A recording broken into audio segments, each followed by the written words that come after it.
नमस्कार दोस्तों। एस्ट्रो स्वागत चैनल में एक बार फिर से आपका स्वागत है। आज जो टॉपिक हम लोग यहाँ पे शेयर करेंगे, जो जिस बात को हम समझने की कोशिश करेंगे, वो एक बहुत इम्पोर्टेंट टॉपिक है। वो टॉपिक ये है कि रेमेडीज आखिर क्यों नहीं काम करती। मतलब जो भी हमारी प्रॉब्लम्स हैं, जो भी प्रॉब्लम्स के लिए हमने कोई रेमेडीज किया, उन रेमेडीज से हमको वो रिजल्ट क्यों नहीं मिलता है जो हम एक्सपेक्ट करते हैं। तो उसके लिए देखिए, जो सबसे इम्पोर्टेंट बात है कि रेमेडीज का रिजल्ट हमें क्यों नहीं मिल रहा है, तो उसको हमको जोड़ के देखना पड़ेगा पास्ट लाइफ पेंडिंग कर्मा से। जैसे ये जो हमारा जीवन है, ये जीवन जो है कर्मा पे डिपेंडेंट है। जो कर्म हम इस जीवन में कर रहे हैं, उन्हीं पे डिपेंडेंट हमारा ये जीवन है। तो उसी तरीके से इस जन्म में जो हमको रिजल्ट मिल रहे हैं, वो हमारे पास्ट लाइफ के कर्मा पे डिपेंड करता है। क्योंकि देखिए, हर चीज कर्म ही है।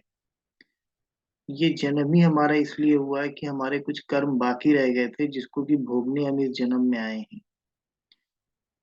तो जो कुदरत ने हमको असाइन किया है कर्म, पिछले जन्म के, हमारे पूर्व जन्म के पुण्य कर्म और बैड कर्मास के हिसाब से जो जन्म हमको असाइन हुआ है, इस जन्म में आके जब तक वो अधूरे छूटे हुए कर्म हम पूरे नहीं करेंगे, तब तक कोई भी रेमेडीज का हमको पॉजिटिव रिजल्ट मिलेगा नहीं। तो अब इस बात को कैसे समझा जाए कि अलग अलग लग्नों के लिए, अलग अलग व्यक्ति विशेष के लिए कौन कौन से वो कर्म है जो उसके पेंडिंग कर्मा है। तो देखिए, जो फिफ्थ हाउस हमारे चार्ट का होता है, वो पूर्व पुण्य कर्मों को दिखाता है। कि अगर मान लीजिए फिफ्थ हाउस हमारे चार्ट का अच्छा है, उसमें कोई शुभ राशि बैठी है, शुभ प्लेनेट बैठा है, तो इसका मतलब ये हुआ कि पूर्व जन्म के पुण्य कर्मों का फल हमको इस जन्म में मिलेगा। जो भी, अब ये पुण्य कर्म जो है, ये हमारे ही नहीं।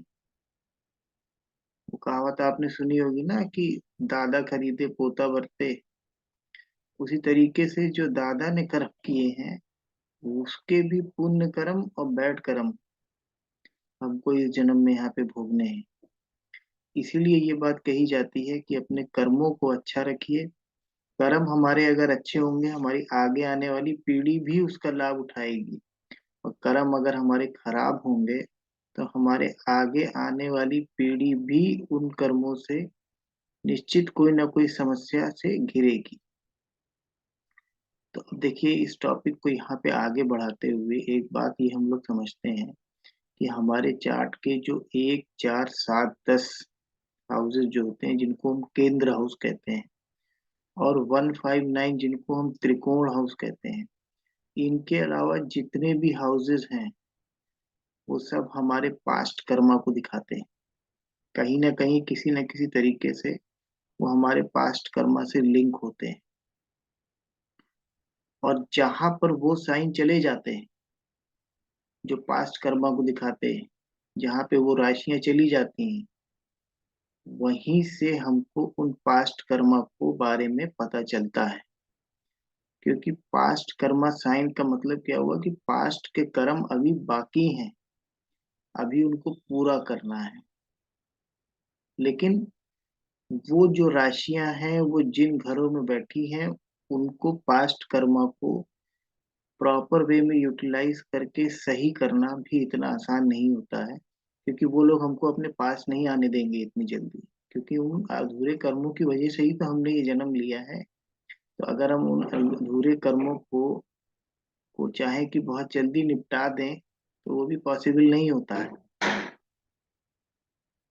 क्योंकि इन लोग, ये वो लोग होते हैं जिनको हमने अपने पूर्व जन्मों में बहुत परेशान किया होता है।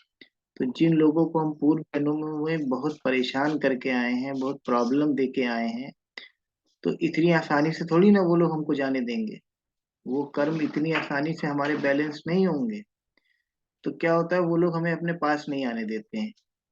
हमको एस्ट्रोलॉजर बता भी देगा, समझा भी देगा, देखो ये तुम्हारे हाउसेस हैं, इन इन हाउसेस में ये जो राशियां हैं, इनके अब अच्छे कर्म करो। लेकिन क्या होगा, जब हम उन लोगों के पास पहुंचेंगे तो वो लोग हमको डिनाई कर देंगे, वो हमको अपने पास नहीं आने देंगे। लेकिन हमको इस जन्म में पूरी कोशिश ये करते रहना है बराबर, कि भले ही वो हमको डिनाई करें, भले ही वो हमको अपने पास ना आने दें, लेकिन अब उन हाउसेस से और उन राशियों से संबंधित कोई भी गलत काम, अनैतिक काम हमको करना नहीं है। तो भाई हम तो सही होगा ना अपनी तरफ से। अब देखिए क्या होता है, इसके ऊपर बहुत सारी थ्योरीज हैं, इसमें बहुत सी थ्योरीज हैं। अलग अलग एस्ट्रोलॉजर्स, अलग अलग महागुरुस अलग अलग तरीके से बताते हैं,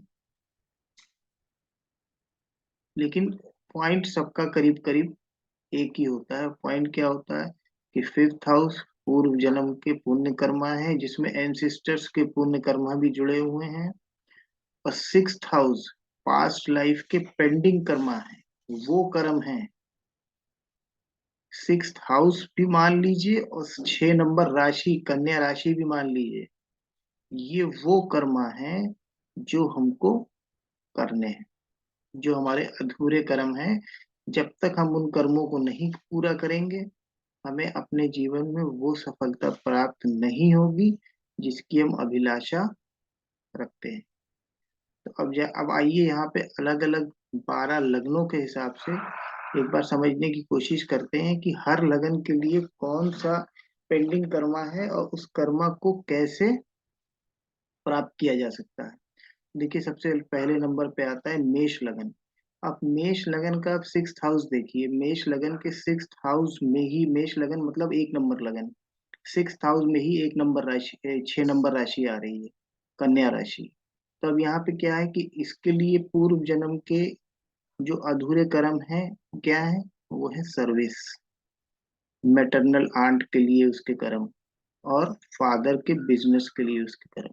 तो उसको क्या करना है, उसको अपने पूर्व जन्म के अधूरे कर्मों को पूरा करने के लिए, उन निगेटिव चीजों को पॉजिटिव में बदलने के लिए अपने सिक्स्थ हाउस को ही प्रॉपर तरीके से यूज करना है। सिक्स्थ हाउस को प्रॉपर तरीके से यूज करने के लिए छठा घर और 6 नंबर राशि को यूज करने के लिए उसको अपनी सर्विस पे ध्यान देना है। अगर वो प्रॉपर तरीके से अपनी सर्विसेज प्रोवाइड करेगा अपने फादर को, अपनी आंट को, प्लस वो जहाँ पे काम कर रहा है वहां पे, तो उसके ये कर्म धीरे धीरे धीरे धीरे न्यूट्रलाइज आ जाएंगे, हो जाएंगे। अगला देखिए लगन आता है टॉरस नंबर, टॉरस लगन। अब टॉरस लगन मतलब 2 नंबर का लगन। अब 2 नंबर के लगन में देखिए 6 नंबर की राशि कहाँ आ रही है, 2 3 4 5 6, फिफ्थ हाउस आ गया। तो फिफ्थ हाउस को मतलब क्या हो गया, ये संतान का हाउस होता है। तो ये लोग बराबर क्या करते हैं, अपने बच्चों को अपने हिसाब से पुश करते रहते हैं, तुम ऐसे करो वैसे करो, जो हम बता रहे हैं वो करो। तो इनको क्या करना है, इनको ये काम नहीं करना है। इनको फिफ्थ हाउस से संबंधित जो भी एट्रीब्यूट्स हैं उसमें अपनी मनमानी नहीं डालनी है। अब देखिए इसके बाद क्या है, इनके सिक्स्थ हाउस क्या है, इनके सिक्स्थ हाउस में क्या आ रहा है, इनके सिक्स्थ हाउस में आ रहा है 2 3 4 5 6 7 8 नंबर की राशि आ गई। तो इनका क्या होता है, मैरिज लाइफ डिस्टर्ब रहती है। 8 नंबर राशि की वजह से मैरिज लाइफ में इनके प्रॉब्लम्स रहते हैं। तो इनको अपनी मैरिज लाइफ संभाल के चलना है, बच्चों के साथ टोका टाकी नहीं करना है, यही इनके पेंडिंग कर्मा को समाप्त करेगा। इसके बाद देखिए मिथुन लगन अगला आता है। मिथुन लगन में क्या है, फोर्थ हाउस में आती है 6 नंबर की राशि, 3 4 5 6। और फोर्थ हाउस में 6 नंबर की राशि आने का क्या मतलब है, माता, मदर, मदर से रिलेटेड इनके जो है कुछ कर्मा बाकी रह गए हैं। तो इस जन्म में ये अगर फोर्थ हाउस यानी कि मेन जो सिग्निफिकेटर उसका होता है मदर होता है, मदर की सेवा करें, मदर का मान सम्मान करें, और अपने पूर्व जन्म के जो अधूरा इनका कार्य है वो यही है, उसको ये पूरा करें। अब देखिए 3 4 5 6 7 8, अब इनकी 6 नंबर की राशि कहाँ आ रही? 6 हाउस में इनके क्या आ रहा है? 6 हाउस में देखिए इनके 8 नंबर आ रहा। तो ये एक काम और करेंगे, करते हुए मिलेंगे आपको। क्या? ये एस्ट्रोलॉजर्स को हमेशा उल्टे सीधे उल्टा सीधा बोलते हुए मिलेंगे आपको, उनकी इंसल्ट करते हुए मिलेंगे। किसी भी एस्ट्रोलॉजर के पास जाएंगे तो कहेंगे अरे यार इससे ज्यादा तो मुझे आता है। तो ये काम इनको नहीं करना है। अगर ये किसी पंडित के पास जा भी रहे हैं, किसी अपनी पत्री विचार करवा भी रहे हैं, तो आप सुन लो, आपके समझ में आता है तो ठीक है, नहीं समझ में आता है तो ठीक है, चुपचाप चले आओ वहां से। उसकी निंदा मत करो, क्योंकि अगर इन्होंने उसकी निंदा कर दी तो इनका छठा घर देख लिया ना आप लोग, समझ गए ना छठे घर में कौन सी राशि आ गई? 3 4 5 6 7 8, 8 नंबर की राशि आ गई। तो ये अकल्ट से संबंधित किसी भी व्यक्ति की अगर इंसल्ट करेंगे, और ऐसा ये लोग करते हैं, तो इनके पूर्व जन्म के जो बैड कर्मास हैं वो फिर अक्यूमुलेट होने लगेंगे। तो इनकी प्रॉब्लम जस की तस बनी रहेगी, ये कोई भी रेमेडी करते रहें। देखिए इसी तरीके से अगला लगन जो है कर्क लगन है। कर्क लगन मतलब 4 नंबर का लगन। तो 4 5 6 थर्ड हाउस हो गया। और इनके 6 हाउस में कौन सी नंबर राशि आ रही है? 9 नंबर की राशि आ रही है। तो इसका मतलब ये हो गया, थर्ड हाउस मतलब इनका पड़ोसी से हमेशा कोई ना कोई वाद विवाद रहेगा, सिबलिंग से हमेशा इनका वाद विवाद रहेगा। और 9 नंबर राशि इनके छठे घर में आ रही है, तो उससे क्या होगा? ये धर्म के विरुद्ध बोलेंगे हमेशा। फादर से इनका हमेशा अनबन बना रहेगा। समझ रहे हैं आप? तो इनको क्या करना है? इनको धर्म के खिलाफ कभी नहीं बोलना है। ये रेमेडी है इनके लिए। फादर से हमेशा इनको मान सम्मान से बात करनी है, फादर से बना के रखनी है। और अपने सिबलिंग्स और पड़ोसी से जितना अच्छा व्यवहार ये करेंगे, जितना अच्छा इनका सिस्टम रहेगा अपने सिबलिंग्स और पड़ोसी से, आप ये समझ लीजिए कि इनकी लाइफ धीरे धीरे करके उतनी ही अच्छी होती चली जाएगी। नेक्स्ट देखिए कन्या लगन में क्या है। कन्या लगन में क्या है? 5 नंबर की लगन होती है। तो इनकी 6 नंबर राशि सेकंड हाउस में आ गई, तो इनका फैमिली से हमेशा झगड़ा रहता है। ये फैमिली में कोई ना कोई वाद विवाद क्रिएट किए ही रहते हैं। और दूसरा इनके 6 हाउस में क्या है? 6 हाउस में इनके 10 नंबर की राशि आ गई। तो 10 नंबर में क्या होता है? 10 नंबर होता है सेवा। काल पुरुष की कुंडली में 10th हाउस होता है हमारा सेवा का क्षेत्र। तो ये क्या करते हैं? जहाँ काम करते हैं वहां मीन मेक निकालते हैं, और मीन मेक की स्वभाव इनका होता है। दूसरे के काम में इनकी टांग अड़ाने की आदत होती है, तो इनको ये काम यहाँ पे नहीं करना है। अगर ये काम नहीं करते हैं यहाँ पे, इस तरीके की कोई भी काम, जैसे कि फैमिली से झगड़ा और दूसरे के द्वारा किए हुए काम में नेक निकालना अपने सेवा स्थान पे जहाँ ये काम करते हैं, तो धीरे धीरे ये भी सक्सेस की तरफ बढ़ेंगे।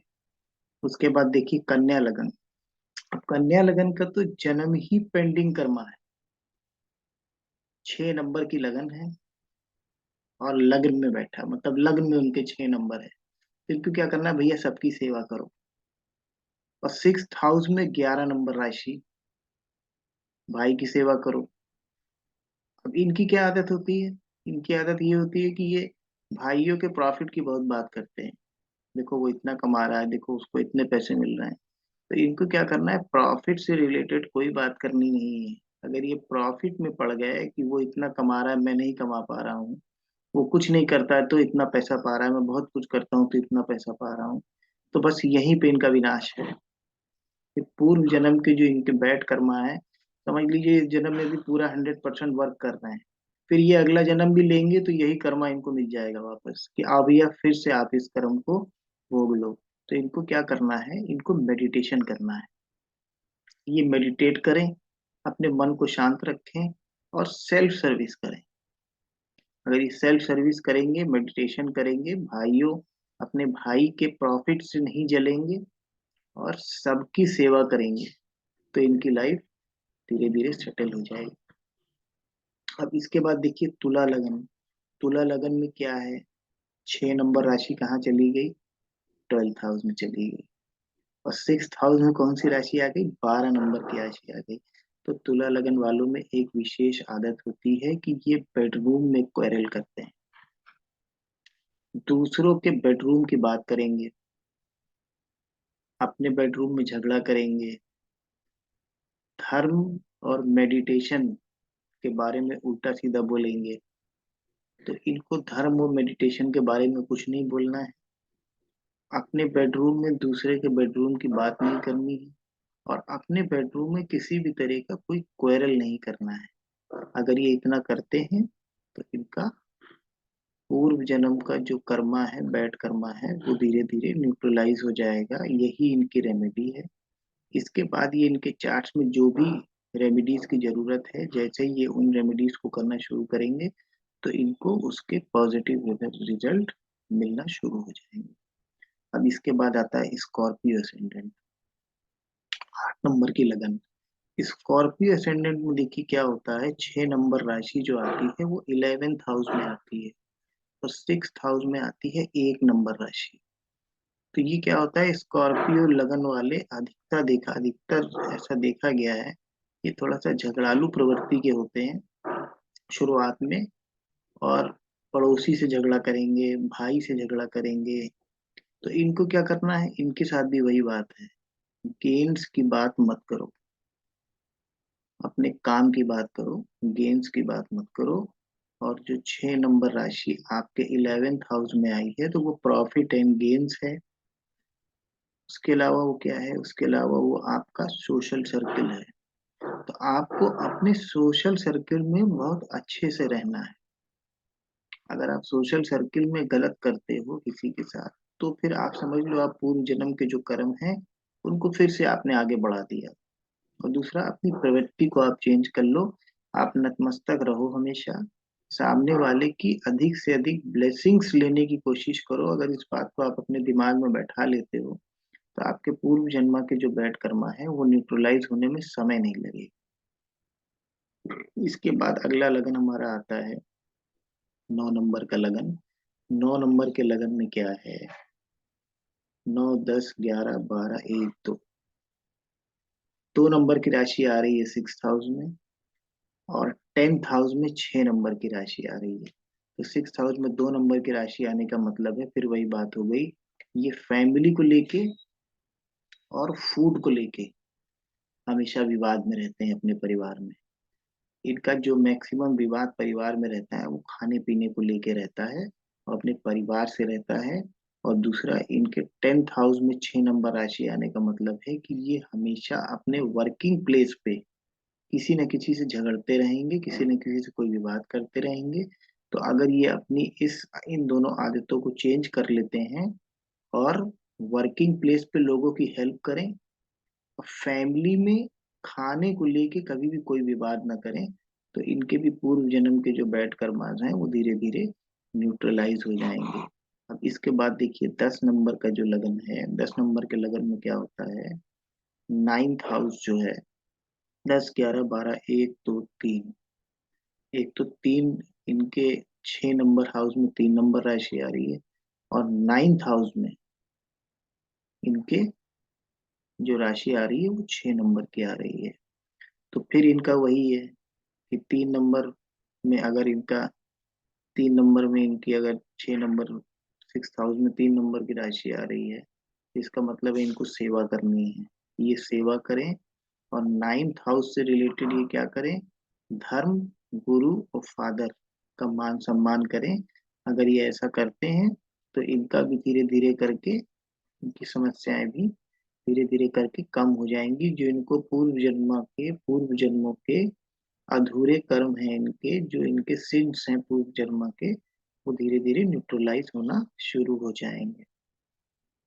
इसके बाद देखिए 11 नंबर की लगन में क्या होता है, 11 नंबर की लगन में 11, 12, 1, 2, 3, 4, 6th हाउस में 4 नंबर की राशि आती है, और 5, 6। तो 4 नंबर की राशि 6th हाउस में आने का मतलब है कि इनका हमेशा जो है इनहेरिटेंस की बात पे झगड़ा होता है।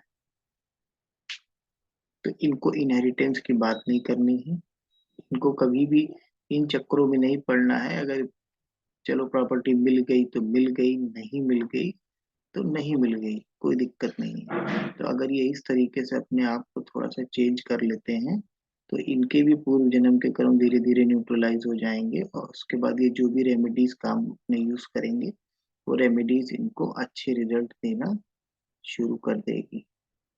उसके बाद हमारा आखिरी लगन आता है 12 नंबर का लगन।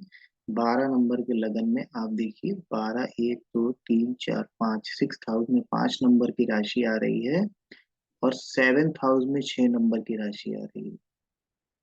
तो 6th हाउस में 5 नंबर की राशि आने का मतलब है क्वेरल विथ देयर चिल्ड्रन।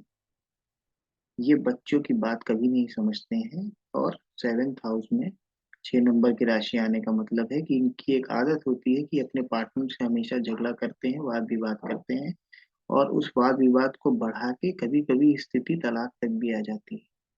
तो इनको क्या करना है, इनके अपने बच्चों की बात को समझना है, बच्चों पे टोका टाकी ज्यादा नहीं करना है, और अपने पार्टनर से झगड़ा नहीं करना। तो ये 12 लग्नों का मैंने आपको पूर्व जन्म के कर्मों का हिसाब किताब जो दिया, तो इस हिसाब से अगर हम अपने आप को ढालने की कोशिश करते हैं, तो ऐसा मेरा विश्वास है और ऐसा मैंने देखा भी है कि लाभ जरूर होता है। अब दोस्तों, दूसरी एक बात देखिए, यहाँ पे ये भी आती है कि अगर कोई आपको कुछ दे रहा है, तो ये अगर हम लोग एस्ट्रोलॉजी से बिलोंग करते हैं, तो एस्ट्रोलॉजी में भी ऐसा होता है कि अगर हम किसी से कुछ ले रहे हैं, तो उसको हमारा भी ये ड्यूटी बनता है कि उसको उसी मात्रा में हम कुछ ना कुछ दें। नहीं तो फिर यहाँ पे पूर्व जन्म के कर्मा वाली बात आ जाएगी कि इस जन्म में हमने क्या किया, हम लेते रहे लेते रहे लेते रहे, तो अगले जन्म में जाके फिर हमको देना पड़ेगा उसको। तो इसलिए मेरी आप सभी लोगों से ये रिक्वेस्ट है कि चैनल को सब्सक्राइब करें, और बेल आइकन जरूर दबाएं, और ऑल को प्रेस करें, ताकि आगे भी भविष्य में जो भी आपको जानकारी इस चैनल पे आती है वो डायरेक्ट आप तक पहुंच जाए। नहीं तो क्या है कि आप लेते जाएंगे लेते जाएंगे लेते जाएंगे, तो फिर अगले जन्म में फिर हम लोग की मुलाकात होगी, तो फिर आपको हमको देना पड़ेगा। इसलिए अगर जानकारी पसंद आई हो, आपको लगता हो इस जानकारी से मेरा कोई लाभ, तो चैनल को अवश्य सब्सक्राइब करें, बेल आइकन को प्रेस करें। एक बार फिर आपसे मैं ये निवेदन कर रहा हूँ, और ऑल का बटन जरूर दबाएं। नमस्कार।